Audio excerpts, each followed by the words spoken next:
자, 이제 차례를 마치고 이제 본격적으로 이제 미생물의 세계 및 발전사를 살펴보겠습니다. 자, 미생물은 이제 굉장히 작은 생명체예요. 그리고 이제 우리가 이 줄글이 있는 책이 있다 보니까 약간 읽어줍니다. 대학교 강의처럼. 자, 미생물은 우리가 영어로 하면 마이크로 오가니즘이죠. 그래서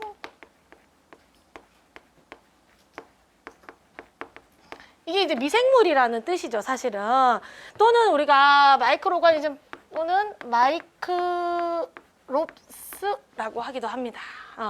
그러면 마이크로라는 뜻이 뭐냐면 우리가 알고 있는 것처럼 작은이라는 뜻이고, 그다음에 옵스, 요 마이크롭스 이게 이제 생물, 작은 생물이라는 뜻입니다.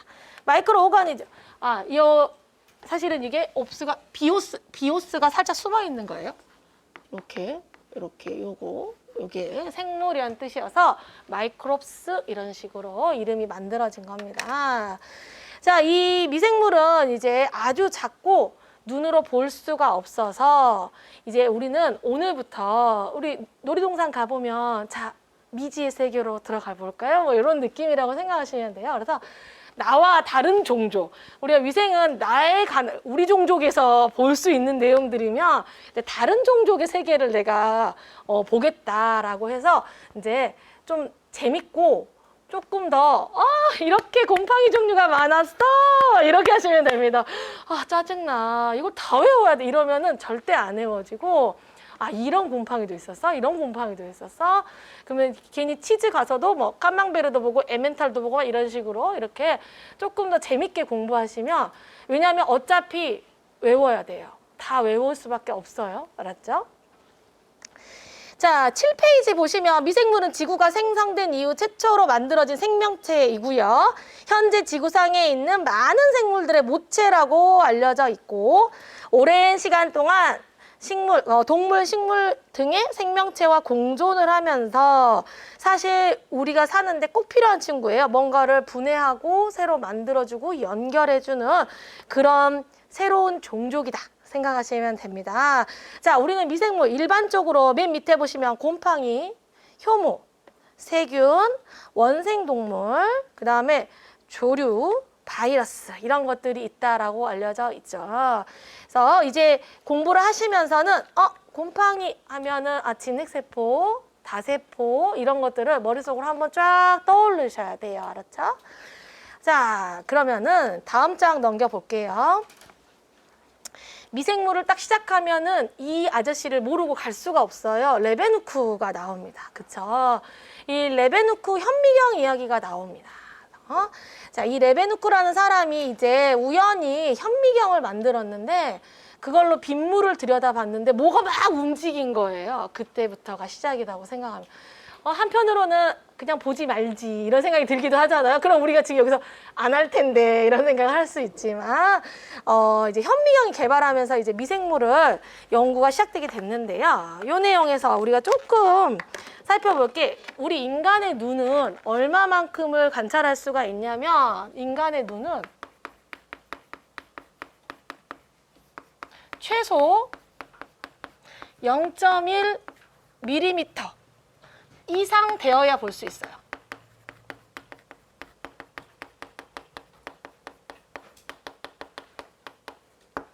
그러면 대표적인 세균을 생각해 볼게요.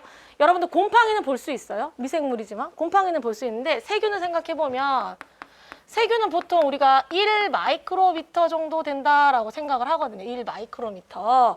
3에서 5 정도. 이따가 이제 크기를 약간 정리를 할 건데, 이렇게 마이크로 단위이거든요. 이 1 마이크로미터를 밀리미터로 환산을 해보면 얼마냐면 0.001 밀리미터가 됩니다. 그쵸? 그래서 세균은 절대 볼 수가 없어요. 인간의 눈으로. 그래서 우리가 할 수 있는 해상력으로는 볼 수가 없다라고 생각하면 돼요. 그리고 여기서 항상 하고 지나가는 게 뭐냐면 단위 계산을 한번 합니다. 왜냐면 미생물은 단위가 너무 작기 때문에 나노미터, 피코미터, 마이크로미터 이런 것들이 나오는데, 그래도 화학을 하시니까 대충은 어느 정도 아시잖아요. 농도 이런 거 계산할 때. 그러면 미생물을 한번 정리해보면 1cm는 10의 마이너스 2승 미터. 1cm는 1mm는 10의 마이너스 3승 미터가 되겠죠. 자, 이때부터 시작이죠. 이제 1 마이크로미터는 10의 마이너스 6승 미터가 되고, 그 다음에 1 나노미터는 10의 마이너스 9승 미터가 되겠죠. 10의 3승으로 내려가는 거 아시죠? 그럼 그 밑에는 사실 피코가 있는데요. 요 사이에 살짝 나노하고 관련된 친구를 하나 적어보면 옹그스트롱이 있습니다. 이 옹그스트롱은 우리가 위생학에서 자외선 할 때 한번 나오거든요. 그래가지고 숫자를 0을 하나씩 빼고 그거를 하게 되는데, 이 옹그스트롱 같은 경우에는 10의 마이너스 10승 미터입니다. 요걸 적어두시면 나중에 위생학 할 때 그거 떠오르실 거예요. 자, 마지막 가장 이 작은 단위 피코미터를 보면 10의 마이너스 12승 미터 이렇게 생각하시면 됩니다. 이렇게 단위를 한번 정리를 해두시면은 혹시 이렇게 그 크기 같은 게 나올 수 있는데 크기 같은 것들을 살펴보면 되고요. 그러면 실제 미생물의 크기를 한번 정리해 보면요.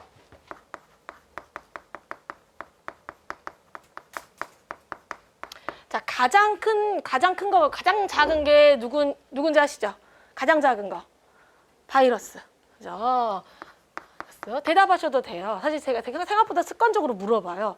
뭔지 아시죠? 이렇게 물어보면 마스크를 끼고 있어서 누가 대답하는지 모를 수 있어요. 그리고 누가 틀린지도 모를 수 있어요. 그러니까 생각나는 대로 말해도 괜찮아요. 자, 바이러스가 가장 작아요. 그 다음은 누구냐면 사실은 세균을 생각할 수 있지만 그 다음은 누구 나오냐면 리케차가 나옵니다. 리케차가 나오고요. 그 다음이 세균이 나옵니다. 자, 그래서 바이러스 같은 경우에는 크기가요 0.017에서 0.3 마이크로미터 정도다 이렇게 알려져 있습니다. 굉장히 작죠. 0.3. 세균도 작은데 그보다 훨씬 더 작죠. 그래서 0.3 가장 크다고 해도. 근데 여기서 주의할 점, 이제부터 시작인데 이 각각의 균들의 크기도요 책마다 다 달라요. 그래서 대충 책들을 보고 요 정도에서 요 정도로 나온다라고 생각하니까 시험에 딱 이 숫자가 나올 거라고 생각하시면 안 돼요. 다른 숫자가 나와도 각각을 비교할 수 있고 한 0.0대구나, 0.대 마이크로구나 이렇게 기억을 하시면 돼요. 알았죠? 자, 그 다음에 리케차 같은 경우에는 어느 정도냐면 0.3에서 한 0.8 마이크로미터 정도 된다라고 알려져 있고, 세균은 0.5에서 3 정도. 자, 그 다음 이제 큰 친구들 가볼게요. 효모와 제일 큰 친구는 곰팡이. 이렇게 크게 갈 수 있고요. 효모는 어느 정도냐면 한 6에서 8 마이크로미터 정도 더 크죠. 그래서 그 키워보면은 우리가 콜론이라는 집락을 보면은 세균이 보이시나요 지금? 눈이 좋아야 돼요. 눈이 이 정도 된다 하면은 효모는 이 정도 된다고 생각하시면 돼요. 근데 여기가 10의 한 8승마리 정도 있다고 생각하면 돼요. 세균이. 10의 8승마리가 이렇게 모여 있으면 뭐가 되냐면 점만 하러 보이거든요. 한 마리 이렇게 생각하는 집락의 개념을 배우게 되는데, 이 집락도 이 정도, 이것도 지금 크게 그린 거예요. 이게 분필이어서. 근데 효모는 이거보다 좀 더 커요. 그래서 배양을 해보면 세균인지 효모인지 보여요. 이렇게 크기별로 차이가. 왜냐하면 저 같은 사람이 10의 8승 있는 거하고 서장훈 씨만한 사람이 10의 8승 있으면 우선 동그라미가 커지잖아요. 그렇게 생각하시면 돼요. 자, 이렇게 하고 곰팡이는 어느 정도 크기가 되냐면 3에서 10 정도라고 돼 있는데, 사실 이 10이 무한대가 될 수 있어요. 곰팡이는. 우리가 곰팡이 보면 예를 들어 내가 식빵을 놔뒀다. 그럼 여기 곰팡이가 폈어요. 근데 안 버리고 가만히 조금 더 놔둬보세요. 물론 더러워 빨리 버려 이렇게 할 수도 있는데, 여기 잔디밭이 이렇게 자랐잖아요. 물론 이제 먹기 싫은 빵이 있으면 하나 펼쳐놔도 괜찮아요. 그런 저기 크림빵 이런 건 더 잘 피어요. 물론 세균이 더 빨리 자랄 수도 있긴 한데 가만히 놔두면 계속 커져요. 계속 커지고 뭐 날아다닐 수 있어요. 그러니까는 이렇게 얘는 균사상으로 자기가 계속 발육을 하거든요. 그래서 무한대까지 길어질 수 있다라고도. 그래서 가장 큰 친구는 곰팡이다 이렇게 생각을 하면 됩니다. 그래서 실제로 위생학에서도 요거를 배웁니다. 가장 큰 애가 누구냐 이거를 배우거든요. 써줘요. 첫 시간에. 선생님 그때 썼던 거구나 이렇게 생각하는데 미생물학에서는 각각의 크기도 좀 기억을 해둬야 된다라고 생각하시면 됩니다. 자, 그러면 우리가 프린트를 한번 볼게요.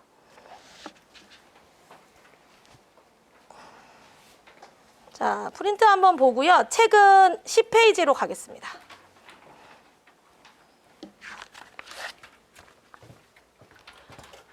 자, 10페이지로 가시면 이제 미생물의 이제 역사가 나오게 되는데요. 역사를 조금 정리를 할 겁니다.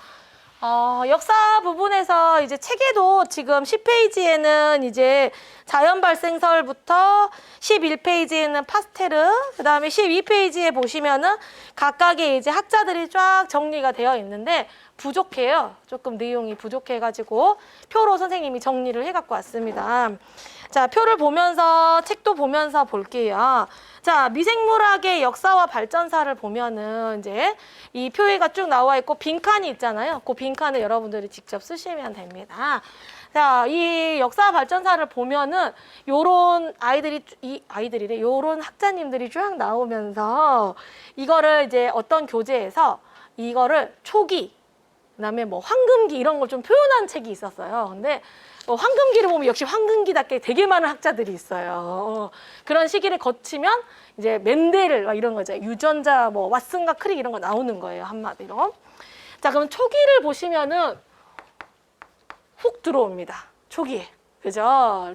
레베누크보다 조금 더 먼저 이 미생물에 대한 개념을 잡은 사람이 있는데 그 사람이 훅이에요. 갑자기 지금 이제 약간 설민석 씨 모드로 네, 발전사에 대해서 그래서 훅이라는 사람이 이 광학 현미경을 조립한 다음에 그 우리 코르크 마개 같은 거 있죠. 와인 위에 보면은 그런 거 얇게 썰어가지고 봤는데 그 조직이 보인 거예요. 이렇게.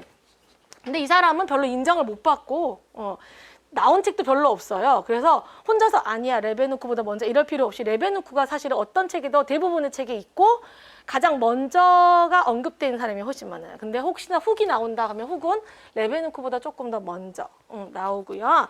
자, 그래서 이 훅이란 사람이 코르크를 관찰하는데 현미경을 사용했고 그 밑에 점 있죠? 거기다가 뭐라고 쓰시면 되냐면 세포라는 용어를 새롭게 만든 사람이 훅이에요.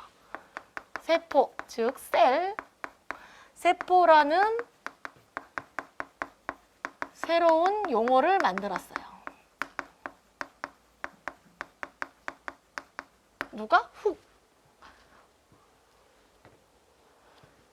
자, 그렇게 해서 이제 셀이라는 용어를 만들었고요. 그 다음에 나오신 분이 이제 레베누크가 나옵니다. 자, 레베누크는 이제 1675년 최초로 대물 렌즈와 오목 렌즈를 사용해서 270배 배율의 현미경을 개발했다라고 알려져 있죠. 이 현미경을 개발한 다음에 이빨에 사는 그 미생물이랑 뭐 연못, 빗물 막 이런 거를 관찰을 해서 이제 이 사람이 뭐라고 썼냐면 소동물이라는 표현을 쓰게 됩니다. 자, 밑에 점에는 뭐라고 쓰냐면 미생물을 관찰하고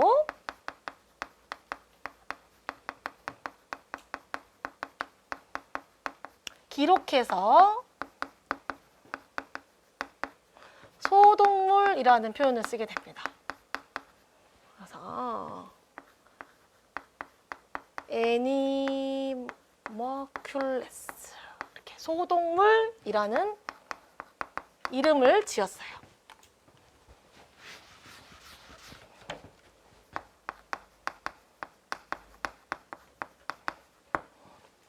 이렇게 이제 관찰을 그래서 이 사람은 이제 그 현미경을 개발했다라는 걸로 가장 이제 많이 이제 유명세를 타고 있고요. 그 밑에 보시면 이제 자연 발생설과 생물 속생설이 나옵니다. 그래서 이제 그 위쪽에 이제 이렇게 표시되어 있는 부분 있죠. 그래서 자연 발생설하고 그 다음에 생물 속생설이 나와 있죠. 자, 요렇게 지금 이 학설이 나오면 갑자기 누구 나오냐면 아리스토텔레스 나옵니다. 너무 오랜만에 들어봤죠? 이 아리스토텔레스가 살았던 이때 시대의 사람들은 자연 발생설을 믿었어요. 그러니까 즉 그냥 예시들을 보면 뭐 구더기는 그냥 썩은 고기에서 뿅 튀어나오고, 그다음에 이제 개미는 그냥 꿀에서 생기는 물질, 그러니까 자연적으로 발생한다라는 자연 발생설이 이제 주를 이루고 있었어요. 그래서 자연 발생설은 어떠한 학설이냐면, 살아있는 생물체는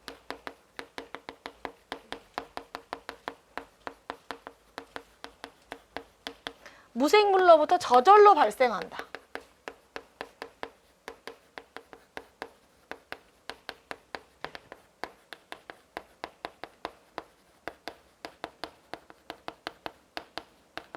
이렇게 믿었어요.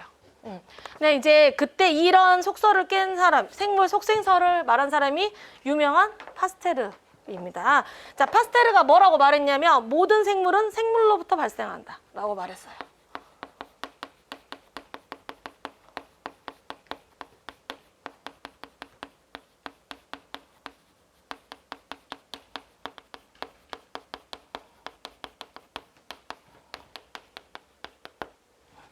이렇게 말을 했는데 아무도 안 믿어주죠.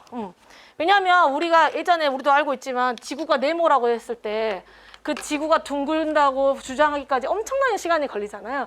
그런 것처럼 모두 다 자연 발생사를 굳게 믿고 있었기 때문에 생물 속생사를 안 믿었고, 막 어떠한 실험을 해도 아니다, 아니야, 뭐 이렇게 막 이렇게 하는데, 이 백조목 플라스크 실험, 그래서 이거를 우리가 스완넥 해가지고 스완넥 실험이라고 하는데, 이 실험이 이제 아주 유명해졌죠. 이 실험을 통해서 이제 이 파스테르가 생물 속생설을 주장하는 근거가 되고 사람들이 이제 믿기 시작하게 됩니다. 그러면 이 플라스크 보시면은 여러분들이 이제 이 우리가 멸균의 개념을 갖고 있으면은 금방 확인할 수가 있는데, 그전에는 그냥 이 플라스크 말고 이런 것들을 만들었어요. 이런 것도 실험하고, 뭐 이런 것도 실험하고, 이런 것들을 만들어서 했는데 안 믿어요, 사람들이. 그래서 이 윗부분을 이렇게 백조의 목처럼 이렇게 길게 뽑은 거예요. 뽑아서 이제 실험을 해서 믿게 됐는데, 보시면은 이 백조목에서 하면 A, B, C가 있잖아요. 그냥 가열을 했어요. 그래서 계속 방치를 해요. 방치를 하게 되면 아무것도 안 자라는 거예요. 근데 자연 발생설이면 무조건 여기서 누군가 자라야 돼요. 그죠? 가열을 해도 자라야 된단 말이에요. 그런데 안 자라게 된 거예요. 근데 사실 여기 상태는 어떤 상태냐면 무균 상태인 거죠. 무균 상태. 그래서 안 자란 거예요. 자, 이 무균 상태가 됐던 거는 어떤 이유 때문이냐면, 세균은 자유낙하를 합니다, 실제로. 우리도 모두 다 바닥으로 떨어지잖아요. 세균도 이렇게 하다가 올라갈까? 못해요. 그러니까 즉 이렇게 하다가 올라갈까? 이게 안 된다고요. 그렇기 때문에 세균이 여기에 와서 여기를 들어갔다 해도 여기를 타고 올라가지 못해요. 즉 세균은 여기서 그냥 계속 떨어지는 거지, 중력에 의해서 자유낙하를 하는 거지. 이렇게 하지 않다 보니까 이 백조목 플라스크가 이제 먹힌 거죠, 사실은. 근데 실제로 보면 여기를 딱 자르면 당연히 균이 자라겠죠. 자르면. 아무리 가열했다 해도 살짝 여기다가 이렇게 균을 만나게 해주고 다시 들어오면 다시 균이 자라겠죠. 그래서 즉 이렇게 이런 실험을 했으면 틀렸겠지만, 이렇게 그 세균이 다시 다시 거꾸로 올라간다거나 이렇게 할 수가 없고, 이 상태가 그대로 무균 상태가 유지된다는 거, 이걸 증명하면서 생물은 생물로부터 발생할 수 있다. 이게 이제 이 학설이 이제 증명이 되면서, 그때부터 실제적으로 미생물의 그 발전이 굉장히 빠른 속도로 이루어진다 생각하면 돼요. 이제 그렇구나. 이제 여기서부터 또 나온다고, 여기서 또 나온다고, 이렇게 되니까. 자, 그래서 파스테르 중요합니다. 파스테르의 업적은 굉장히 많습니다. 그래서 파스테르 업적을 조금 기억을 해두셔야 돼요. 자, 파스테르 업적을 조금 살펴보면요. 밑에다 좀 적어봅시다. 우선 파스테르는 자연 발생설을 반증했고 미생물의 존재를 확립하게 됐고요. 백조목 플라스크 실험을 통해서 생물 속생설을 주장을 합니다. 이거 이외에도 파스테르는 우리가 유명한 거 뭐 있어요? 그죠? 파스테르 우유가 있잖아요. 파스테르 우유 하면 우리가 위생 때 뭐 배우냐면 저온 살균법을 배워요. 파스테리제이션. 요 저온 살균법을 개발하게 됩니다.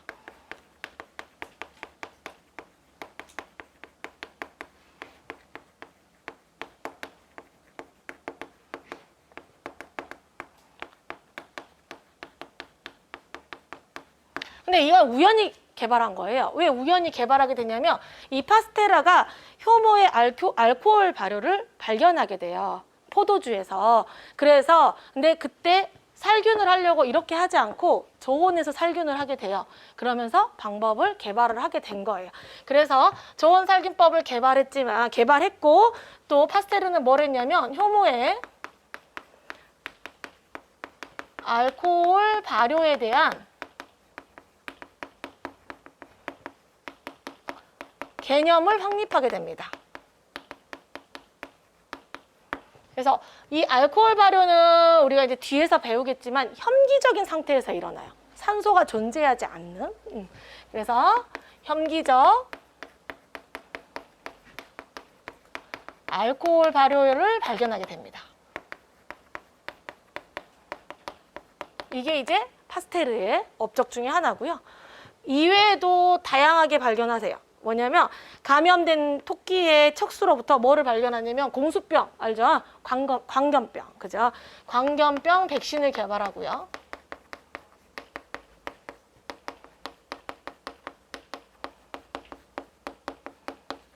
그 다음에 누에에 발생하는 견사병의 원인체를 규명하는 일도 합니다. 그래서 광견병 백신을 개발하고 그 다음에 누에 있죠, 누에. 그래서 견사병에서 누에에 발생하는 이 견사병의 원인체를 규명하는 것도 업적 중에 하나로 알려져 있습니다. 이렇게 파스테르는 정리하면 됩니다. 자, 이렇게 이제 이런 업적들을 남기게 되고요. 그 밑에 이제 틴들이 나오죠. 자, 틴들을 보시면 틴들은 어떤 일을 하게 되냐면 일부 세균은 열에 약할 때와 열에 강할 때가 있음을 밝힌 거예요. 근데 우리는 뭔지 알잖아요. 즉 포자를 형성하는 세균 같은 경우는 그러니까 포자의 개념을 뒤에서 정말 여러 번 말할 거지만 포자가 없는 애가 있고 있는 애가 있는데 이 포자라는 친구가 열에 강해서 일반적으로 열을 가했을 때 포자가 없는 애는 그냥 죽어요. 생을 마감해. 근데 포자를 만들 줄 아는 애는 포자를 살짝 놓고 죽어요.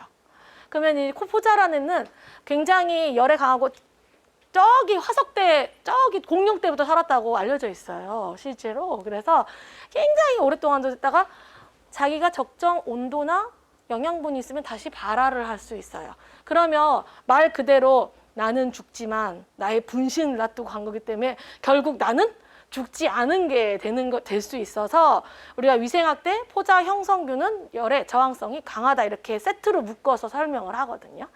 자, 그래서 이 틴들은 열에 약할 때와 열에 강할 때가 있음을 밝혔고요. 그 이후에 어떤 거를 또 고안을 했냐면 간헐멸균법.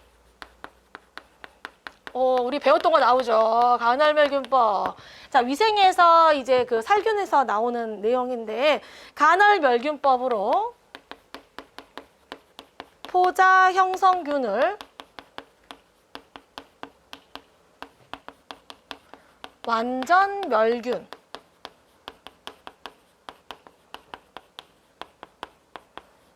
방법을 고안한 사람이 틴들입니다. 그러면 간헐멸균법 우리 배운 친구도 있지만 모르는 친구도 있죠. 자, 간헐멸균법은 100도씨에서 30분간 3일간 시행이 됩니다. 이렇게. 그래서 간헐멸균법은 생각해보면 충분히 가능할 수 있는 일이에요. 왜냐하면 우리는 이제 오토클레이브나 이런 다른 장치들이 있지만 포자를 열에 그때는 뭐 어떻게 하겠어요? 끓이는 거밖에 없잖아요. 끓여도 안 죽는 거야. 다시 온도가 따뜻해지면 다시 뭐가 자라는 거야. 그래서 얘를 어떻게 하지 했는데 이 사람이 그러니까 100도씨 30분간 가열을 해요. 그러면 우선 1차적으로 영양세포, 아까 말했던 것처럼 이렇게 포자를 만들고 얘가 죽었어. 근데 이제 얘를 하룻밤 동안 가만히 놔둬. 그럼 얘가 어떻게 돼? 다시 안 뜨겁네? 하면서 다시 발화를 한단 말이야. 또 발화가 이루어진 걸 또 다음날 아침에 바로 죽여. 100도씨 30분을 끓여. 그러면 이제 미처 발화 못한 것이 또 그리고 가만히 놔둬. 그러면 또 미처 발화하지 못했거나 이런 아이들이 또 그때 발화를 한다. 근데 또 죽여.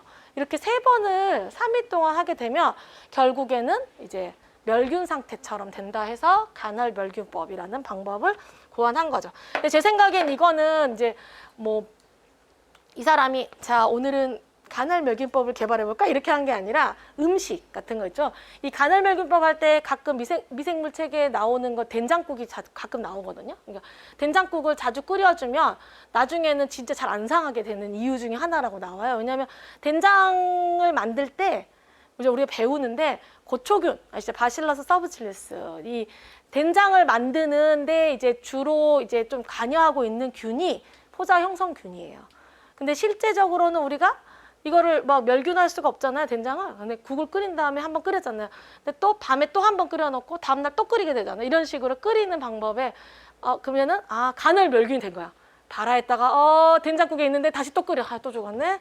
또 나는데 또 죽었네. 이렇게 하면서 된장국이 잘 안 상하게 된다. 뭐 이런 내용들이 실제로 이 사람도 그렇게 발견하지 않았을까 생각을 하고 있습니다.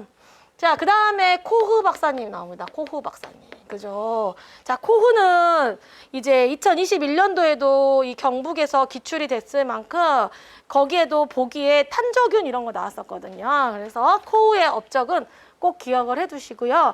자, 코흐 보시면 세균학의 창시자라고 되어 있죠. 세균학의 창시자. 그리고 코흐는 병원균설을 확립했는데 이게 뭐냐면 특정 병원균이 특정 질병을 일으킨다는 거예요. 근데 우리 지금 생각하면 너무 당연한 거 아니에요? 그렇죠? 코로나 그 균이 코로나를 일으킨 코로나 기격 말도 하기 싫은데 코로나가 생각이 났네요. 그러니까 즉 결핵균이 결핵을 일으키고 이렇게 특정 균이 일으키는데 그때는 그런 개념이 없었어. 근데 이 사람이 병원균설이라고 해서 특정 균이 특정 병을 일으킨다라고 했고요. 세 번째 점에는 뭘 쓰면 되냐면 탄저균, 결핵균, 콜레라균,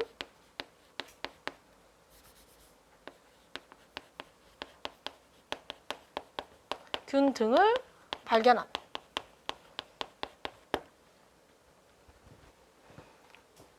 그래서 이 사람이 특히 탄저균 같은 경우는 이 탄저균에 걸려있는 동물에서 피를 뽑아다가 쥐한테 주사를 하니까 쥐가 탄저균에 걸린 거예요. 그러니까 그렇게 하면서 탄저균을 발견하게 된 그 공을 한 거고요. 그 다음에 보시면은 순수분리에 대한 내용이 나옵니다. 자, 한 종류만의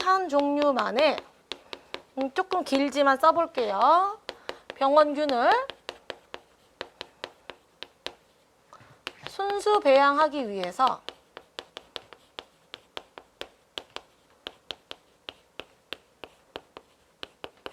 한 종류만의 병원균을 순수 배양하기 위해서 젤라틴을 첨가한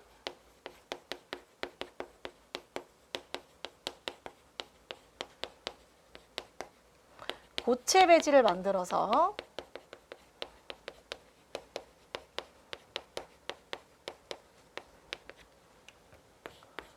세균의 순수 분리를 성공했어요.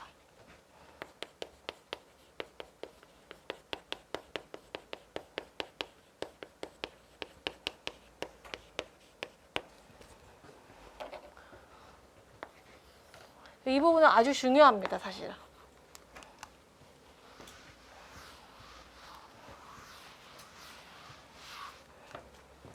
자, 요 순수 분리에 대한 내용은 이제 선생님이 조금 더 설명을 할 건데 조금 어려워도 한번 그리고 아마 학부 때 배운 적이 있을 수도 있어요. 순수 분리는 미생물에서 제일 기본 중에 기본적인 내용이고 위생학 때도 가끔 이야기를 합니다. 제가 이야기를 하는 내용이니까 한번 이야기를 해볼게요. 이 우리가 배지를 균을 배양을 하게 되면 액체 배지가 있고 고체 배지가 있어요. 그죠? 액체 배지, 고체 말 그대로예요. 우유 같은 거 액체. 감자 같은 고체 이런 식으로 고체 딱딱한 게 있고 액체 배지가 있는데 액체 배지에서는 균을 순수 분리하기가 어려워요. 왜냐하면 잘 생각해 보세요. 액체 이렇게 넣여 있어. 그럼 이 안에 액체가 있어. 균이 다 섞여 있잖아. 이 중에서 하나만 뽑아낸다는 건 굉장히 어려운 일이에요. 그렇잖아요. 균이 눈에 보이지도 않아요. 그죠? 이렇게 많이 섞여 있는데 내가 생각하는 균만 뽑아낼 수가 없는 거예요, 사실은. 그래서 이 액체 배지가 있을 때는 균을 순수 분리한다는 걸 생각할 수가 없었는데 어디를 생각하게 되면 되냐면 예를 들어 이게 감자예요. 감자. 감자 반 잘라놨어. 감자 반 잘라놨더니 일정 시간이 지났더니 과하게 핑크색 균이 하나 여기 자라고, 핑크색 균은 거의 발견하기 힘들어요, 살면서. 그다음에 초록색 균이 거의 발견되기 힘든 균이에요. 그죠? 그다음에는 하얀색 균. 이런 식으로 감자의 일부분에 핑크색만 있는 균, 초록색만 있는 균, 흰색만 있는 균이 있는 거예요. 고체 배지에서는 순수 분리가 되는 거예요. 왜? 이거 하나만 잘라내면 되잖아요. 그렇죠? 요거 하나만 잘라내서 이 빨간 균만 빼낼 수 있는, 순수 분리는 말 그대로 얘 하나만 빼내는 거거든요. 이거를 깨닫게 돼서 이 코후 박사가 뭐를 하냐면 액체 배지에다가 뭐를 집어넣냐면 젤라틴을 집어넣어요. 젤라틴 혹시 아시나요? 그래서 젤라틴 뭐 만드는 거 좋아하고 이러신 분들은 알더라고요. 이거를 젤라틴을 이렇게 굳히는 데 쓰잖아요. 그래서 이 사람이 우리는 이제 보통 지금은 한천을 써요. 근데 젤라틴에 문제가 몇 가지 있거든요. 그래서 그 뒤에 헤세 부인인가 이 고후 박사의 그 제자가 한천을 집어넣게 돼요. 왜? 젤라틴이 문제가 있어요. 왜냐하면 온도가 따뜻하고 하면 녹아버려요. 젤라틴이 보통. 그래가지고 하지만 처음에는 젤라틴을 넣어가지고 이 사람이 고체 배지를 만들었어요. 그러면 이걸 우리가 평판 배지라고 이제 표현을 할 건데, 고체 배지를 만들게 됐는데 옆에서 보면은 이런 식으로 생겼어요. 이게 배지예요. 그다음에 이거를 옆에서 보면은 이렇게 생겼고요. 이렇게 위에서 내려다 볼게요. 위에서 내려다 보면 이렇게 생길 수가 있겠죠. 동그랗게. 이해하셨죠? 근데 이건 현대식으로 했을 때 왜 페트리디시 같은 거 그러면 이렇게 보면 이렇게 보이고 이렇게 보면 이렇게 이 평면이 보이잖아요. 평면이 보여가지고 이 사람이 균을 키우니까 흰색, 그 다음에 핑크, 그 다음에 초록, 그 다음에 여기는 초록하고 그 다음에 핑크가 이렇게 붙어 있어요. 왜냐하면 미생물이기 때문에 야 옆으로 가 이렇게 안 돼요. 그잖아요. 배양을 하면 이렇게 붙어 있을 수가 있어요. 붙어 있거나 또 실제는 밑에는 빨강이 있고 위를 덮어서 얘가 이렇게 있을 수도 있어요. 이걸 어떻게 분리를 하겠어요. 그렇죠? 그래서 이렇게 있을 수가 있어요. 이거를 고체 배지에서 우선 1차로 이렇게 한 다음에 요거를 각각 여러 개의 배지에다가 분리를 할 수가 있어요. 그러면 자 먼저 요거 이 초록색만 분리해서 하면은 이렇게 배양이 되는 거고, 그 다음에 빨강만 하면 이렇게 되는 거고, 그 다음에 흰색 해볼게요. 흰색 하면 흰색만, 그죠? 그 다음에 이제 요거 앞권이에요. 그래서 둘이 섞여 있는 거, 요거 두 개를 이렇게 분리를 하면은 이제 배지에서 어떤 그림이 그려질 수 있냐면 이런 그림이 그려질 수가 있어요. 이런 그림이 초록, 빨강 이렇게 그려질 수가 있어요. 그러면 이건 뭐냐면 여기는 균이 많이 있는 거고 여기는 균이 하나씩 있는 거잖아요. 그럼 여기서 다시 이것만 따가지고 이렇게 할 수 있고, 그 다음에는 요것만 따가지고 이렇게 할 수 있는 거예요. 즉 순수 분리가 가능해진 건 이 고체 배지를 개발하면서부터 된 거예요. 그래서 미생물이 내가 원하는 것만 배양을 할 수 있게 되는 거죠. 예를 들어 내가 탄저균을 발견했어. 근데 실험을 하다 보니까 나는 어느새 결핵균을 하고 있는 거예요. 근데 실제로 그런 일이 일어나요. 항상 나도 근데 이 얘기를 할 때 나는 생각나는 후배가 있어요. 그 애를 말하진 않지만 그 애가 학부대 들어와서 균을 키웠는데 A라는 균을 키우고 있는데 어느 날 실험이 이상하면 실험 방법을 뒤져보다가 너무 멀쩡하게 잘했어. 이상하다 하다가 균을 봤는데 B라는 균을 혼자 키우고 있는 거예요. 그래서 모든 데이터를 다 버렸죠. 그러니까는 즉 실험 미생물에서는 순수 분리가 되게 중요한데 이런 방법을 개발하신 분이 이제 코후가 됩니다. 자, 여기서 한 가지 더 말을 할 게 있어요. 자, 그 다음에 이제 스트리킹에 대한 얘기를 한 번만 더 할 건데요. 우리가 획선 분리라고 하기도 하고요. 스트리킹이라고 하기도 하는데, 자, 이 순수 분리를 하는 요 방법 있잖아요. 지금 막 그린 거 있죠. 요 그린 거를 조금 더 자세히 한번 설명을 할 거예요. 자, 이 순수 분리를 할 때 잘 보시면 선생님이 이거 점 하나에 10의 8승 말이 있다고 했잖아요. 그래서 이 아이가 되게 많이, 여기에는 더 많이 있겠죠. 완전 균이 많이 모여 있는 상태잖아요. 그러면 이 안에 사실은 이 하얀 게 이렇게 숨어 있어도 모를 수 있어요. 너무 균이 크니까. 그죠? 그래서 이것들을 여기 배지에다가 쫙 깔아볼 거예요. 깔아볼 건데, 이 균을 가져다가 펼치는 도구를 사용하게 되면은 어떻게 되냐면 균이 여기가 이렇게 다 균이 자란다고 생각하면 돼요. 균을 갖다가 이렇게 다 펼치면.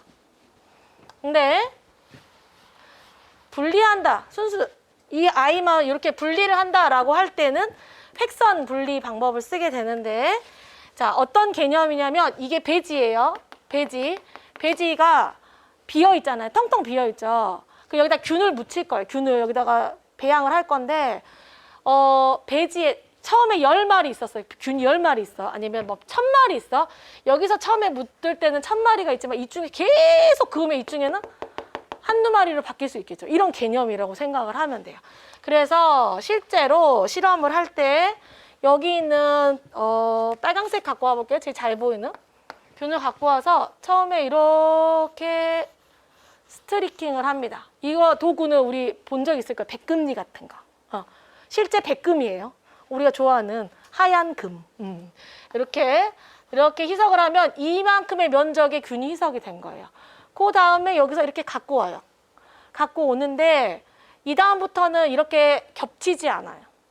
겹치지 않고 이렇게 최대한 안 겹치면서 날씬하게 그려주고, 다시 이거를 해본 적이 있으신 분 있을 거예요. 이렇게 하고 이렇게 하다 보면 이렇게 작업을 하잖아요.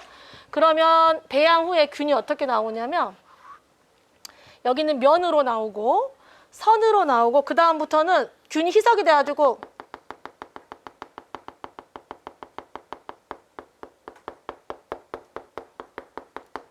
이런 식으로 나와요. 다 희석이 돼서 분명히 나는 다 그었지만 이제 균이 더 이상 없으니까 점점점점점점점점 이렇게 나온 이거를 획선 분리라고 하는데, 실험에서 제일 먼저 순수 분리를 하고 이 방법을 통해서 균을 한 개로만 분리를 하는 방법을 사용하게 되는 거죠. 이해가 되셨나요, 혹시? 괜찮나요? 되게 이거는 근데 사실 제가 학부생들을 데리고 수업할 때도 제일 아이들이 이해 못하고, 자, 이제 실험해봐 하잖아요. 그러면 배지를 기본적으로 한 5장 정도 찢어 먹어요. 얘는 백금리로 찍 찢어. 언니 찢어졌어요. 이렇게 말하잖아요. 저기 언니 찢어졌어요. 이거 진짜 많이 했던 거거든요. 이렇게 순수 분리하는 것이 이제 호후 박사님과 관련돼 있다. 자, 이거 먼저 한번 들어놓으시면 나중에 미생물 실험할 때 되게 쉽게 이해할 수 있어요. 자, 그 다음 가볼게요. 자, 하나 더 쓸 거예요. 호후 박사님이 요거 하나, 마지막 하나 크게 3가지인데요. 면전은 뭐냐면 손마개입니다. 면전을 이용한 사면배양. 자, 사면배양은 우선 적고 설명해 줄게요. 슬런트 컬처라고 합니다.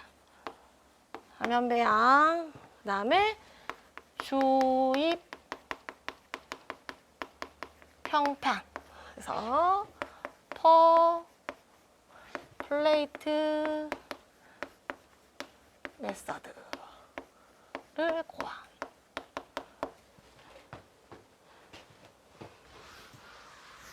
자, 지금 이해 안 되면 우선 적어 놓으셔도 괜찮아요. 갑자기 첫 시간부터. 근데 이거 진짜 제일 쉬운 내용이거든요, 사실은.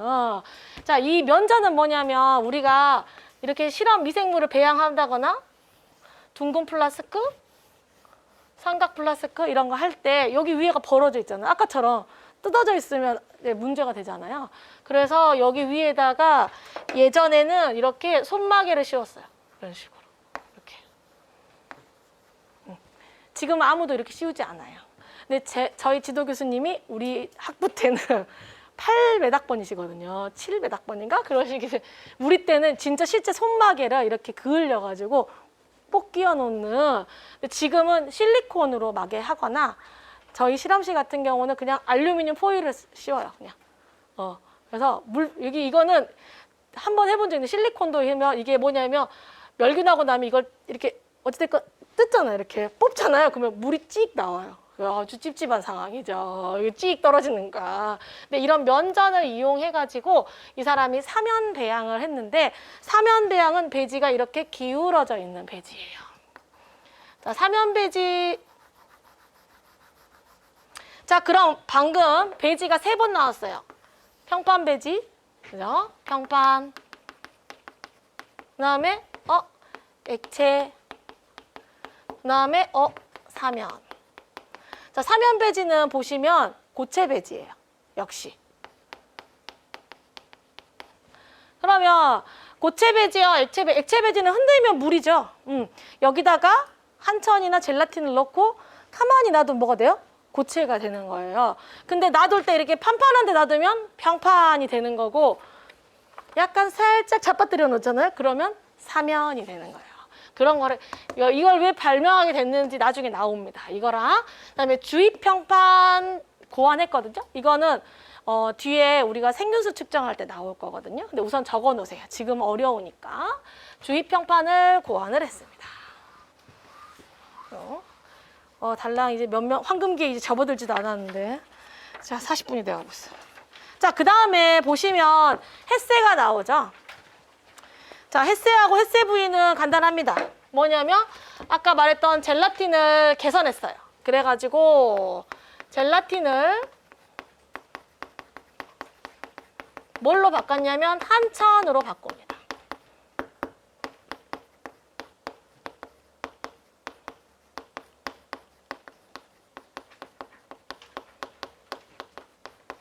이 한천은 오늘날에도 실험실에서 사용하고 있습니다. 실제로 우리도 사용하고, 한천은 물에 녹지 않아요. 그래서 액체에다 넣고 꼭 끓여야만 해요. 꼭 끓이고, 대신 한천은 뭐가 있냐면 실온에서 굳어요. 젤라틴은 냉장고에서 굳거든요. 근데 얘는 실온에서 굳고 실온에 놔둬도 물로 닦이지 않기 때문에 한천을 사용합니다. 자, 그 밑에 빠르게 내려갑니다. 이제 한센 나오죠. 한센은 초산균을 단세포로 분리하는 데 성공했다라고 돼 있죠. 그 밑에 업적이 하나 더 있어요.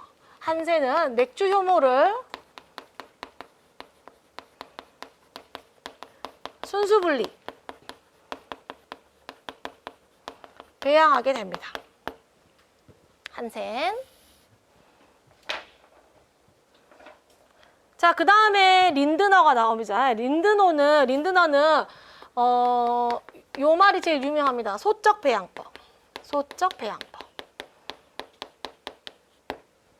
그래서 적어두시면 돼요. 그리고 린드너는 소적 배양법이 어려우니까 그냥 소적 배양법하고 용어만 기억해 두시면 돼요. 행잉, 드랍, 그다음에 프로페일이죠.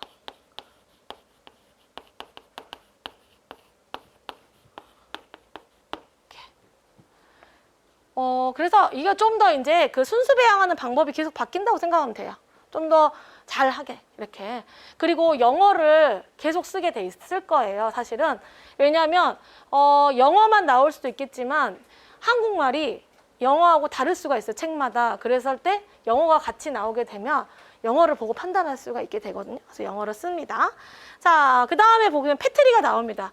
저도 이거를 이때 알았어요. 작년에 알았어요, 패트리를. 왜냐하면 우리가 패트리 디시라고 하잖아요. 실제 패트리가 했을지 몰랐어요, 사실은. 패트리라는 학자가 이 접시를 고안한 거예요. 근데 우리가 생각했을 때는 별것도 아니구만. 패트리 디시 알죠? 이렇게 바닥 있고 그다음에 뚜껑 이렇게 있는 거. 이거 패트리 디시잖아요. 근데 뭐 나름 이게 없었으면 큰일 날 뻔했나 봐요. 그래서 패트리 디시를 고안한 사람이 패트리고요. 그래서 더 이제 실험을 더 쉽게 할 수 있게 됐고요. 마지막에 황금기의 마지막 보시면 뷰후너가 되어 있죠. 뷰후너. 자, 뷰후너를 보시면 뷰후너는 어떤 게 있냐면 아까 파스테르 보시면 파스테르 업적을 보면 효모의 알코올 발효에 대한 개념을 확립했잖아요. 그래서 효모가 있어야만 술이 만들어져 라고 파스테르가 말했는데 뷰흐너가 어떻게 테스트를 하냐면 효모하고 모래 있잖아요. 모래 이런 거를 같이 갈아요. 그죠? 같이 가른 거죠. 말 그대로 그냥 파쇄를 한 거예요. 효모를 찢은 거죠. 찢어서 죽였잖아요. 그 후에 담가봤는데 실제 술이 만들어진 거예요. 그래서 뷰흐너가 뭐라 했냐면 죽은 효모도 술을 만들 수 있어 라고 하면서 죽은 효모가 살아나서 갑자기 부활해서 만든 게 아니라 효모가 생산하는 효소 때문에 술이 만들어진 거야 라는 개념을 발표하게 됩니다. 그래서 뷰흐너의 업적은 거기 적어보시면 살아있는 미생물 없이도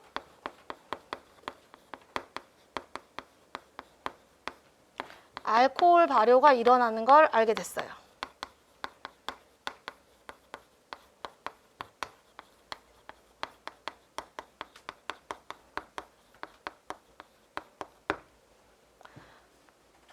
그래서 이렇게 살아있는 미생물 없이도 라고 되어 있잖아요. 그래서 이 사람이 아까 실험을 했었던 걸 무세포 효모 추출액이라고 할 수가 있어요. 그래서 그냥 세포만 있는 거죠. 말 그대로 세포를 찢어진 거예요. 세포가 있는 형태, 효모가 효모도 단세포잖아요. 세포 하나인데 이 세포가 있는 형태가 아니라 다 찢었잖아요. 그런데도 불구하고 그 알코올 발효가 일어났고 그때 이 무세포 효모 추출액이 그 밑에 영어 써져 있죠. 여러분들 책 그 노트에 지금 지마제라고 합니다. 지마제. 그래서 식품화학에서는 제가 이 지마제를 가르칩니다. 실제로. 그래서 지모헥소스 이런 얘기를 하거든요. 그래서 효모가 이제 이렇게 그래서 이 사람이 효소 화학의 원조가 됐다. 이렇게 돼 있죠. 우리 10분만 쉬었다가 페니실린 발명한 사람부터 해봅시다.